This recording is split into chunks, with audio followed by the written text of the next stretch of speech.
এই সন্ধেবেলা ব্যালকনিতে এলাম, এখন 7:30 বাজে। মেয়েকে বললাম চল যাই একটু বসি, কি ব্যালকনিতে গরম লাগছে ভীষণ। ওর আমি চা খেলাম, ছেলে আর ওর বাবা তো বাড়ি নেই, রাত 11টার আগে কেউ আসবে না।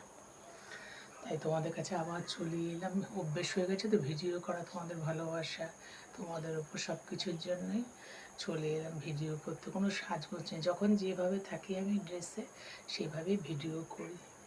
অনেকে হয়তো অনেক কিছু মনে করে, কিন্তু আমরা তো সংসারী মানুষ, 2 বাচ্চার মা, কত সাজবো, সাজতে গেলেও সময় লাগবে।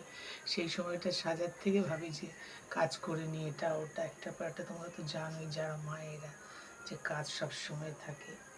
আর একটা কুমড়ো গাছ লাগিয়েছে, দেখো কি সুন্দর, মাটি নেই বেশি। ফ্ল্যাটে তো জানো ছোট্ট একটু জায়গায় দুটো দানা পুঁতে দিয়েছিলাম, খুব সুন্দর গাছ দুটো হয়েছে। আসলে আমি কুমড়ো শাক খেতে খুব ভালোবাসি, তো ওই জন্য লাগিয়ে